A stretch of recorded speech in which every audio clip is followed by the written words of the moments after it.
Presentamos el caso de una enucleación anatómica endoscópica de próstata con láser de Holmio en un masculino con un adenoma aproximadamente de 80 gramos. Aquí vemos la ecografía y vemos todos los insumos usados en este tipo de cirugía. Este es un video especial que queremos compartir con todos ustedes, con colegas urólogos, residentes. Está el tipo de láser que usamos, que es un equipo Quanta de 100 watts. La intención es de hacer un video especial donde se pueda ver la técnica que aplicamos. Es un video inspirado en nuestro mentor Fernando Gómez Sancha, que alguna vez hizo un video muy parecido, en el cual podemos ver tanto la pantalla de la cirugía. En la parte derecha vemos el movimiento de las manos del cirujano y en la parte superior derecha vemos un esquema muy gráfico y representativo. Primero vimos la uretrocistoscopia. Como les comentaba, es un adenoma de 80 gramos aproximadamente.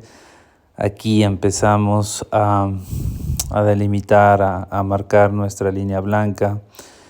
En cuanto al peso del adenoma, yo siempre les digo a mis residentes, a los médicos colegas con los que podemos realizar y compartir esta técnica, es que no se preocupen o no le den tanta relevancia al peso del adenoma por ecografía. Hay mucha discordancia en cuanto al peso exacto, tanto en una ecografía pélvica, transrectal, resonancia magnética, tacto rectal.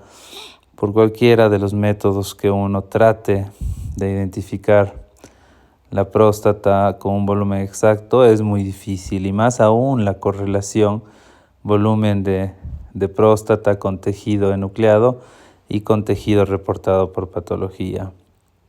Yo lo que les digo es: interpreten muy bien la ecografía, sáquenle provecho, vean si hay un buen plano entre cápsula y adenoma, qué tanto o qué tan gruesa es o qué tan voluminosa es la zona periférica, si hay o no hay nódulos, si están en la zona transicional, en la zona anterior, si en el corte sagital, vean si realmente tiene un crecimiento subtrigonal, en los cortes transversales o en la resonancia en los cortes axiales, vean si tiene mucho tejido anterior.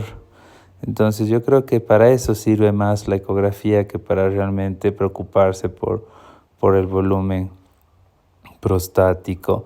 Continuando con la narración de la técnica, vemos que profundizamos la línea blanca y luego tratamos de encontrar el plano inmediatamente, ¿no? Es muy sencillo encontrar el plano sin necesidad de hacer tracción. Como vemos, prácticamente el láser es el que va delimitando, el que va encontrando el plano gracias a su gran efecto de bisturí o de separación de tejido, que en este caso se consigue con el láser Holmio. Algo que yo siempre digo es: estoy de acuerdo con la enucleación anatómica endoscópica de próstata, sé que es la mejor opción para el tratamiento de la enucleación.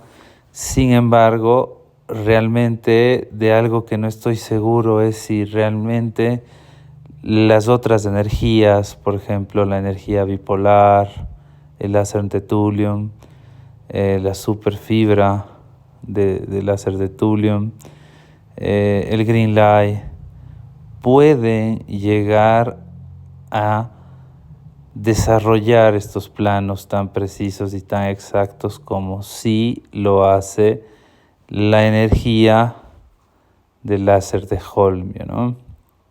Entonces ahí podrá haber un poco de controversia tal vez con esta apreciación. Es una apreciación muy personal y respeto mucho a los que usan otro tipo de energía para la enucleación, pero como comentario, como opinión y como criterio, y yo creo que estos planos, como los están viendo, tan exactos, tan anatómicos, tan bonitos, lo conseguimos únicamente con este tipo de energía, con el láser de Holmio de alta potencia, con efecto virtual basket o láser pulsado, ¿no? Una vez que hemos ya encontrado el plano correcto, tratamos de desarrollar completamente el plano posterior. Aquí nos damos cuenta que en el lado derecho el tejido está un poquito más pegado, más irregular, el plano es más difícil. Este es un paciente de 70 años de edad con un adenoma de 80 gramos, que tenía un antígeno incluso hasta 28 nanogramos, luego disminuyó posterior a un tratamiento antibiótico por una infección del tracto urinario complicada. Incluso se hizo biopsia porque el antígeno se estancó o se estabilizó en 10 aproximadamente. Sin embargo, la biopsia salió negativa y obviamente por sus síntomas severos, que fue por lo que él consultaba, se decidió ofrecer este método para el tratamiento de la hiperplasia prostática benigna en este caso. El resultado corroboró el resultado de histopatología, que ya lo vamos a compartir luego, pues estuvo negativo para malignidad. Y como les decía, es un paciente con mucha sintomatología, muchas infecciones de repetición, y creo que nos damos cuenta de eso por la calidad del tejido, sobre todo en el lóbulo lateral derecho. Ahora en estos momentos estamos viendo, miren, cómo los planos aquí están mucho más irregulares, es un tejido mucho más pegado. Evitamos hacer tracción durante la cirugía, creemos que no es lo adecuado, ya que el esfínter puede sufrir.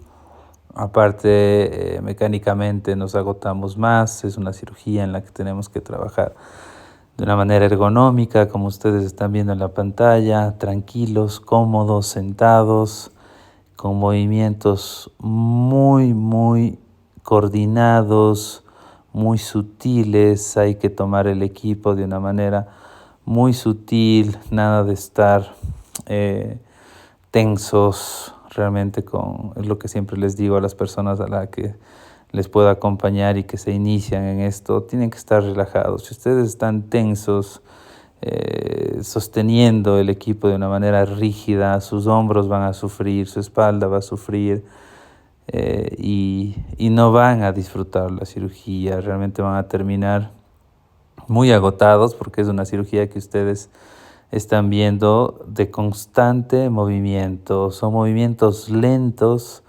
delicados, casi como estar dibujando, como estar pintando. Por eso yo digo que la HOLEP es un arte, es un arte, es una técnica adictiva, pero son movimientos constantes, son movimientos, como ustedes ven, que se necesita de un desplazamiento amplio. Por eso la posición del paciente es importante, por eso la posición del cirujano es más importante, la ergonomía, a eso nos referimos. Y aquí vemos cómo vamos ya desarrollando el plano posterior. Giramos el equipo hacia las 12 en el esquema que tenemos arriba. Igual vemos cómo se va guiando a los que ven el video cada paso del movimiento de la fibra, para que se puedan orientar y puedan ir entendiendo. Creo que la intención de hacer estos videos especiales, como lo llamamos, es que los que se inician, ya sean colegas, residentes, puedan entender la técnica, porque muchos dicen: a los 20 procedimientos tú ya estás adiestrado para hacer una enucleación endoscópica anatómica de próstata con láser de Holmio, y nosotros creemos que no es tanto así. Yo creo que a los 20 procedimientos tú recién la estás entendiendo. Es una cirugía, como bien dice el maestro Fernando Gómez Sancha, no es difícil de realizar. Técnicamente no es compleja. Lo difícil realmente de esta técnica es entender. Entonces, ahora, aprovechando de la tecnología, de la iniciativa de urólogos jóvenes que empiezan a trabajar con nosotros, tratamos de realizar estos videos especiales, educativos, ilustrativos, que buscan eso, que buscan facilitar el entendimiento, facilitar la comprensión de esta técnica y así invitar y estimular a todos, a toda la comunidad urológica que trata pacientes con hiperplasia para realizar este procedimiento. Estamos convencidos que es el mejor procedimiento para el tratamiento definitivo del crecimiento prostático benigno. Estamos seguros de los resultados, lo hemos podido comprobar con nuestros pacientes, con nuestras estadísticas. Estamos convencidos de que es la técnica más anatómica hasta el momento y hemos entendido que es la evolución de la técnica anteriormente posicionada o la que más se realizaba, que en este caso era la resección transuretral de próstata. Creemos que la enucleación es una evolución en la parte del tratamiento de la hiperplasia prostática benigna y creemos que todos deberíamos evolucionar y tratar de realizar esta técnica. Sabemos que no es fácil, que la curva es un poco demandante, sin embargo tampoco queremos que se piense o se siga creyendo que es una técnica imposible de realizar, ya sea porque se necesita un láser de alta potencia, porque los recursos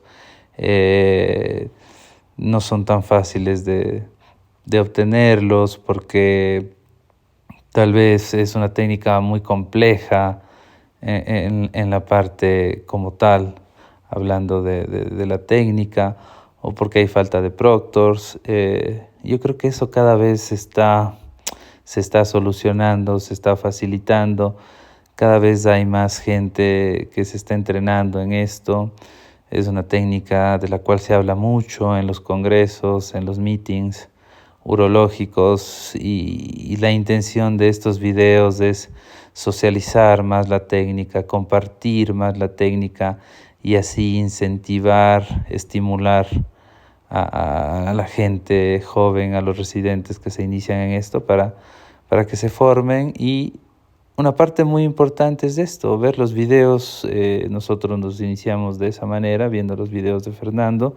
Ahora tratamos de simular algo de lo que aprendimos de él y tratamos de hacer un video muy parecido, en los que se pueda ver un esquema, en los que se pueda ver las manos del cirujano, en los que se pueda conocer el instrumental que se usa y a su vez también la pantalla como tal del procedimiento, que coincide perfectamente con el movimiento de las manos. Fue un video grabado simultáneamente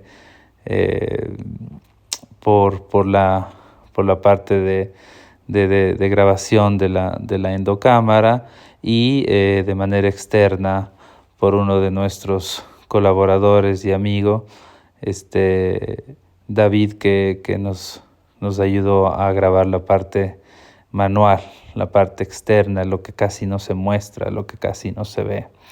Este es uno de los puntos más importantes, el approach, el acercamiento del plano, el abordaje del plano anterior. Casi nunca se muestra esto en los videos, se omite en varios videos de esta parte, Y aquí lo queremos mostrar por completo, queremos que vean cómo es nuestra forma de abordaje, de disección del plano anterior, tratando de ser anatómicos, tratando de corregir el plano a cada momento, evitando la tracción, evitando los movimientos bruscos. Si ustedes se fijan, son movimientos muy controlados, unos movimientos muy calmados para evitar lastimar al esfínter y tratar de hacer una liberación apical precoz, como decía la diapositiva del inicio, ¿no? Con preservación de la mucosa esfinteriana,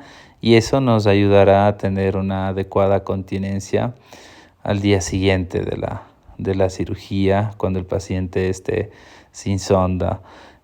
Tratamos siempre de mantenernos en el plano cápsula por la parte superior, adenoma por la parte inferior y la línea de ataque en la mitad. Eso es muy importante porque aquí en el plano anterior no se suele girar demasiado pronto, demasiadamente precoz la fibra, y tenemos la dificultad de que realizamos un plano transadenoma. Es importante corregir el plano a cada instante. No se necesita seguir un solo plano en una sola dirección. Se necesita ser congruente, se necesita analizar cada milímetro y cada segundo si el plano es el correcto e ir corrigiéndolo en la medida que uno va avanzando, esto tanto con los movimientos de la fibra hacia adelante y hacia atrás, y también con los movimientos de la fibra hacia adentro y hacia afuera.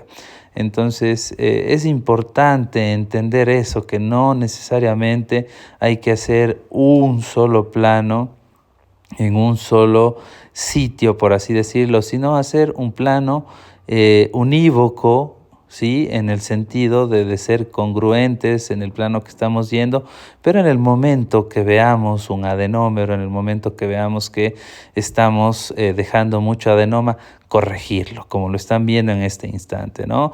Vemos que estábamos yéndonos transadenoma, corregimos, nos vamos más periféricos y tratamos de mantenernos en esa línea de ataque en la cual se diferencia muy bien en la parte superior la cápsula y sus fibras, y en la parte inferior el adenoma como tal. Algo difícil de la técnica al inicio es mantener un plano correcto. ¿Por qué? Porque en varias ocasiones nos encontramos con adenómeros que literalmente nos sacan del plano, nos obligan a hacer una disección diferente, pero aquí yo lo que siempre les digo a las personas que se entrenan con nosotros es: tienen que irse periféricamente hacia los adenómeros, hay que explorarlos, hay que irles rodeando. Por eso estamos hablando de que es una técnica anatómica, cosa que la adenomectomía abierta no lo es muy difícil o casi imposible, y todos los que hemos hecho cirugía abierta, resección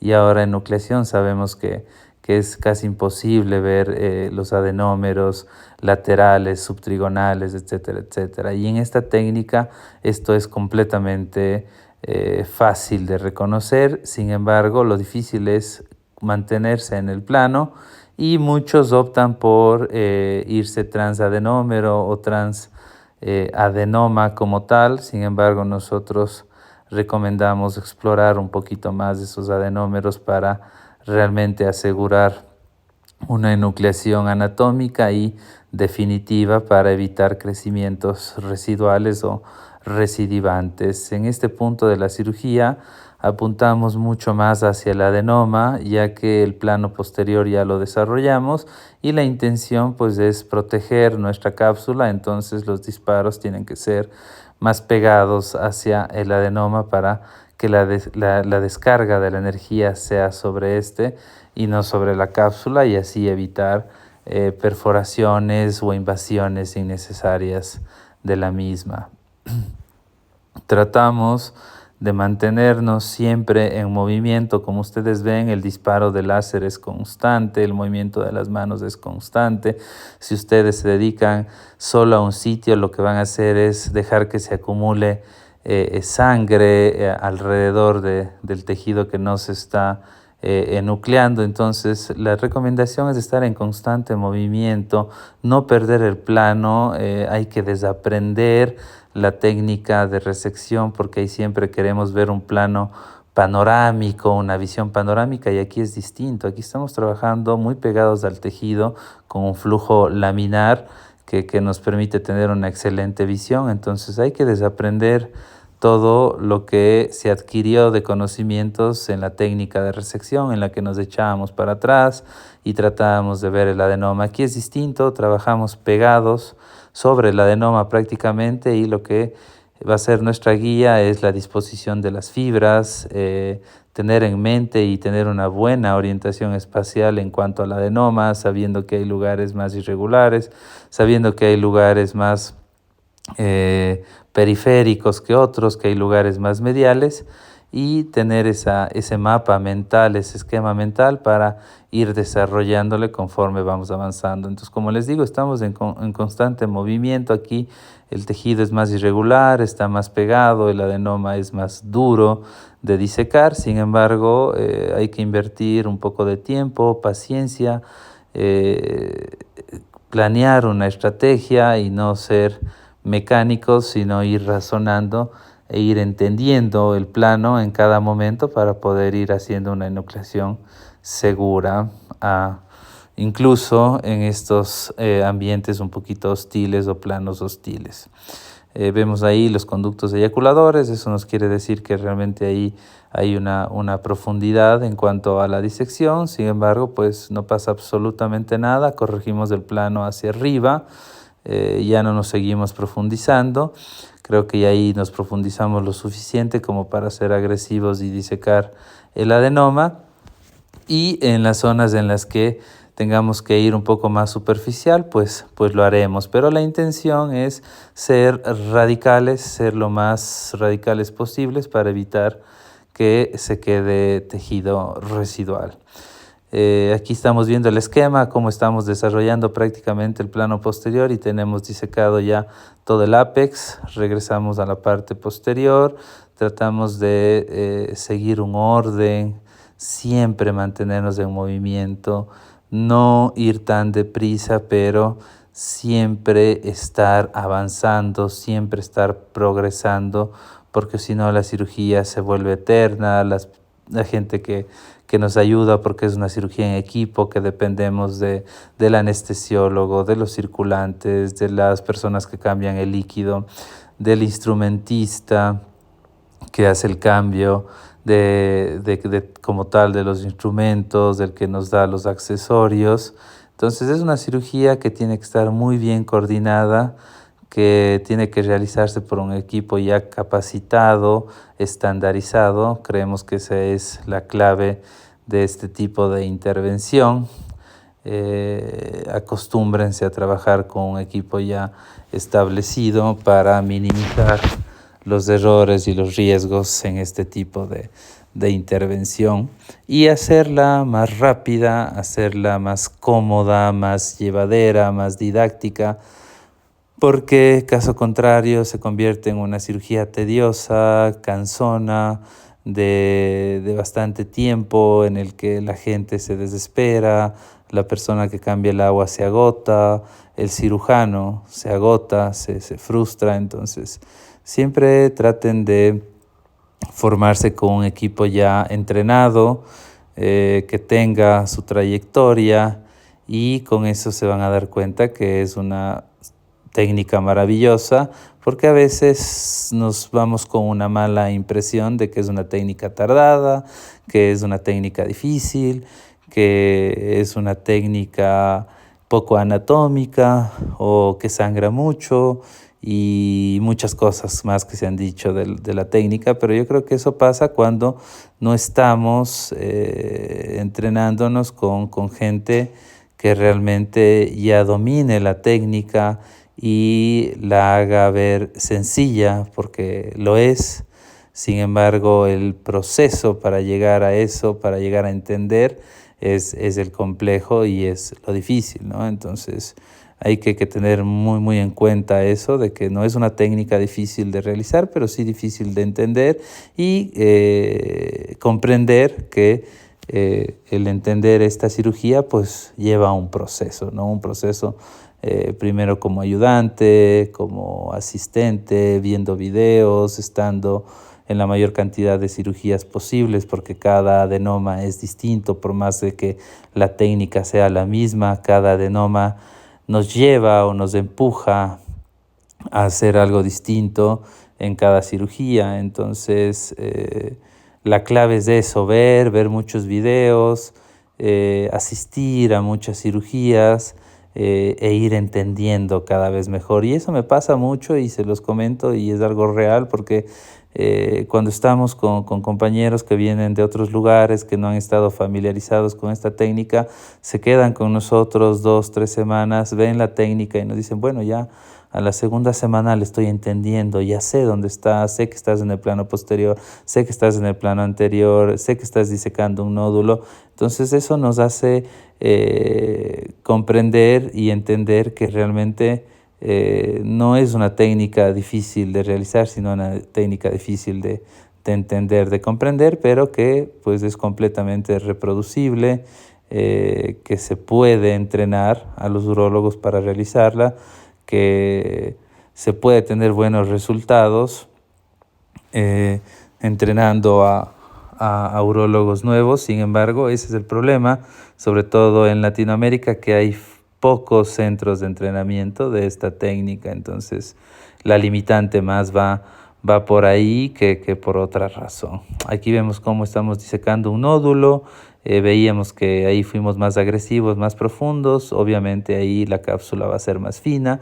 Entonces, ¿qué hacemos? Nos pegamos más hacia el adenoma y con eso evitamos perforaciones. No tengan miedo de explorar. Obviamente no lo hagan de inicio o si lo hacen, háganlo con un experto al lado porque ahí pueden tener un accidente, pero yo sí recomiendo explorar un poquito más allá. No dejar tejido residual por el miedo a ser tan agresivos radicales. Hay que ser tan agresivos como el adenoma lo demande, hay que ser tan radicales como el adenoma nos lo permita y hay que ser cuidadosos, hay que respetar la técnica, hay que saber que hay complicaciones serias, importantes, entonces no podemos descomplicarnos y decir que hay que ir a planos profundos e ir más allá de donde deberíamos, ¿no? Todo con cautela, con mesura, con lógica, con estrategia,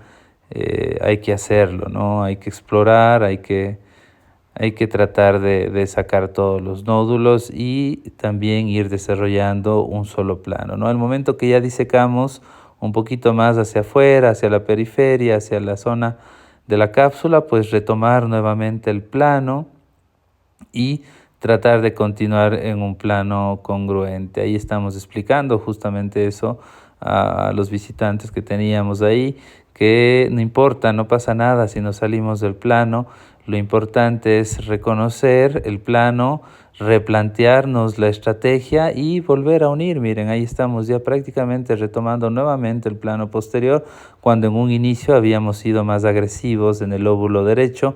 Ahora prácticamente tenemos ya una sola línea de ataque y podemos avanzar prácticamente en un mismo sentido. Entonces eso es importante que lo entienda. No importa si en su momento se salen de la línea de ataque del plano, pero luego hay que retomarla una vez que hayamos ya disecado el nódulo, el adenómero o la zona más conflictiva de la próstata, porque es una figura pseudoesférica, no es completamente esférica. Entonces eso nos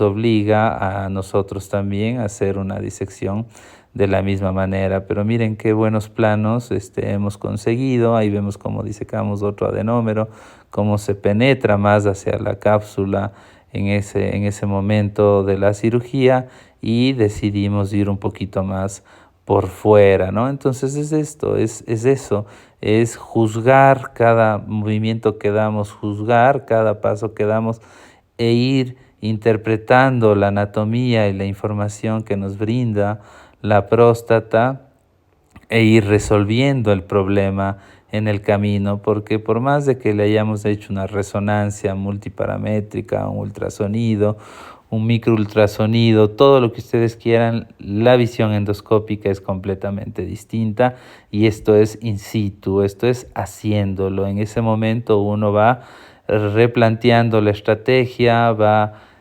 modificando las zonas de ataque, las zonas de corte, pero manteniendo un orden, manteniendo una congruencia, manteniendo un plan de abordaje de la próstata. Yo siempre digo, hay que conocer al enemigo, hay que estudiar al enemigo, entonces en este caso hay que estar muy concentrados durante la cirugía, muy tranquilos, muy relajados mentalmente. Es una cirugía que es muy demandante y puede provocar un agotamiento mental muy fácilmente, ya que uno necesita estar muy concentrado. Entonces, esa es una muy buena recomendación, estar tranquilos, relajados, disfrutar de la cirugía.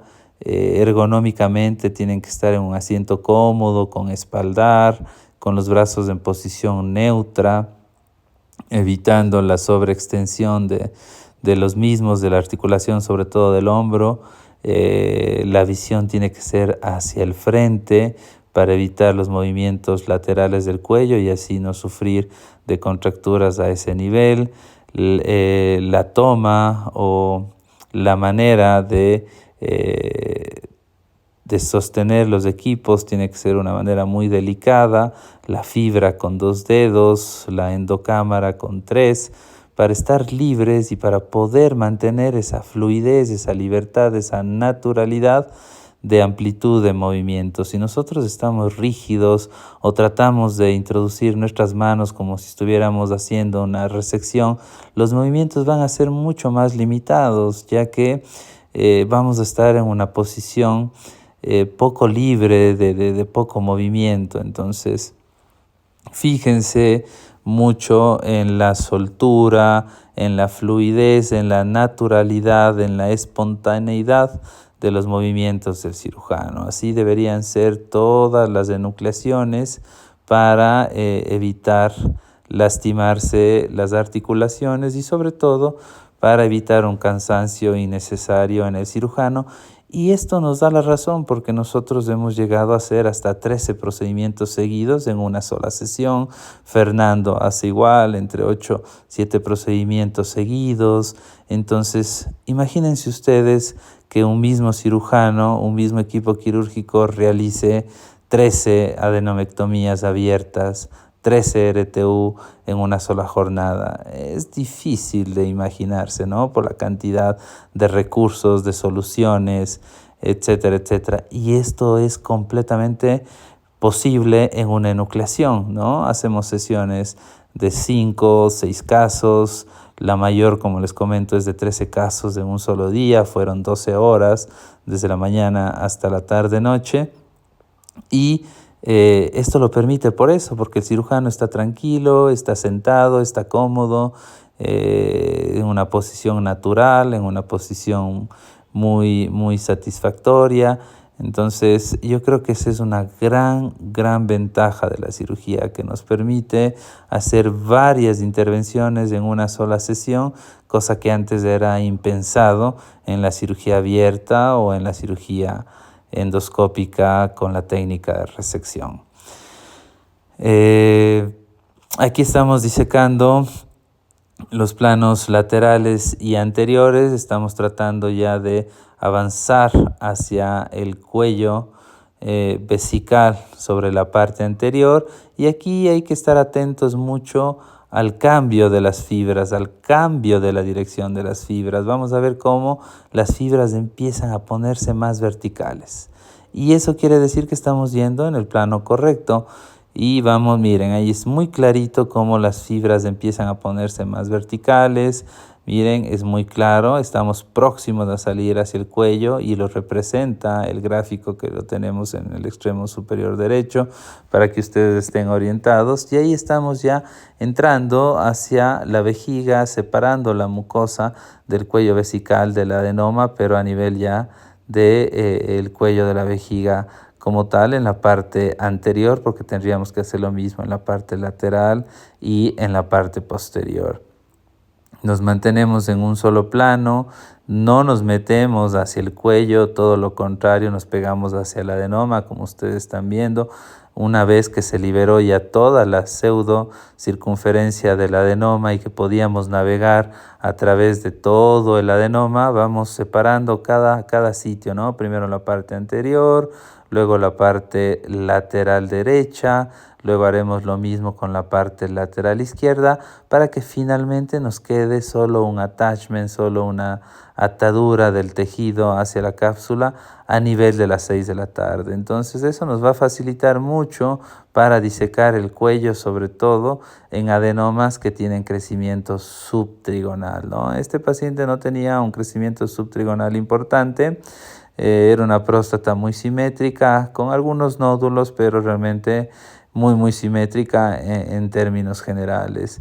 La particularidad que vamos a ver en este adenoma es la disección del cuello vesical a nivel del trígono, ya que existe un plano que es muy similar al plano correcto de disección, sin embargo es un plano subtrigonal y vamos a hacer énfasis en ese punto de la cirugía cuando estemos viendo esas imágenes en el video. Entonces ahorita estamos liberando la parte del lóbulo lateral izquierdo, ¿sí? Tratamos de hacer lo mismo que en el contralateral, ir pegados al adenoma e ir liberándolo de la mucosa vesical a nivel del cuello en la parte tanto anterior, lateral y finalmente posterior. Una vez que ya tenemos disecado la parte lateral y anterior, o lateral derecha izquierda y la anterior de manera completa, lo que recomendamos es girar la fibra nuevamente hacia las 6 de la tarde. ¿Para qué?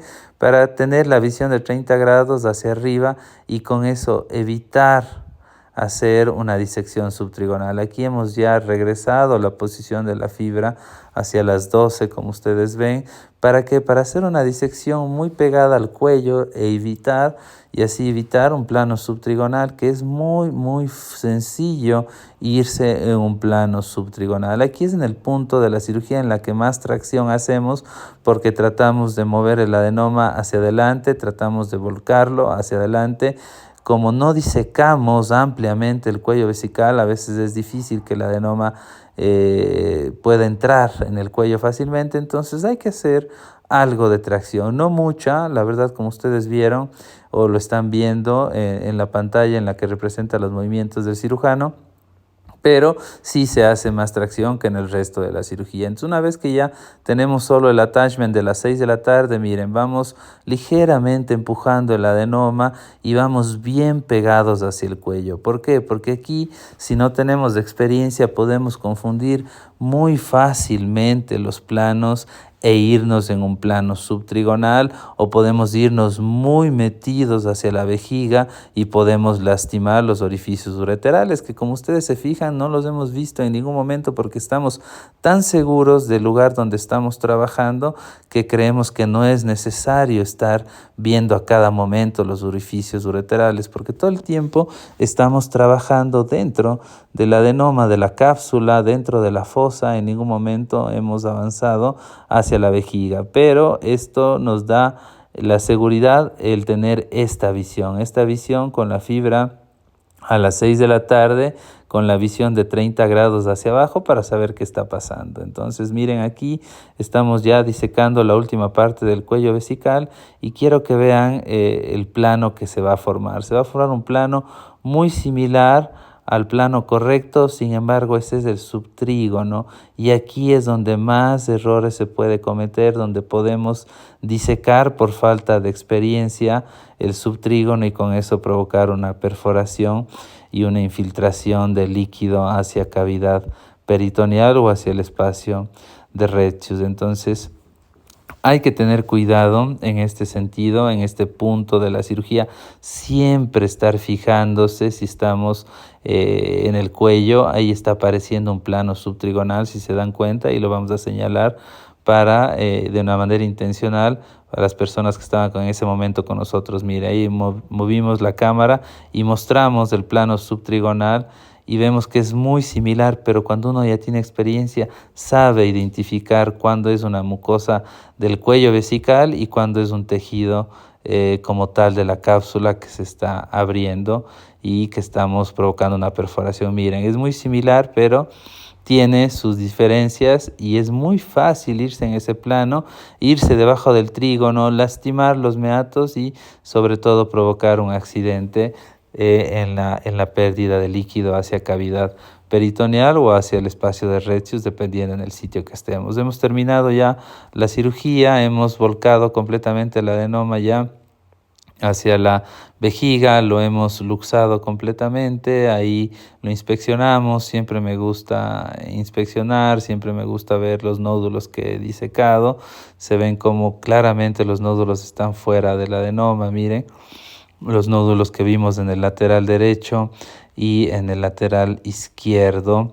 Los meatos pues van a estar conservados, la barra del trígono está conservada, miren, toda la fosa. No hemos realizado aún hemostasia y vemos que la hemostasia de primer paso es muy buena. Vemos como el adenoma se iba hacia el trígono y fue posible disecarlo. Aquí retrocedemos, vemos cómo está el esfínter completamente preservada, la mucosa esfinteriana, el esfínter en muy buen estado. Aquí hacemos una comparación de cuando iniciamos el procedimiento y cómo termina el procedimiento y vemos que realmente queda solo la cápsula. El adenoma pesó 52 gramos, ahí vemos la sonda, la irrigación cómo está, el peso de la próstata reportado de histopatología fueron 70, el tejido prostático 52 pesado y la ecografía decía 80, entonces vemos que la correlación no es tan exacta y aquí hacemos referencia al artículo de donde tomamos las imágenes. Espero les haya servido este video y que lo hayan disfrutado.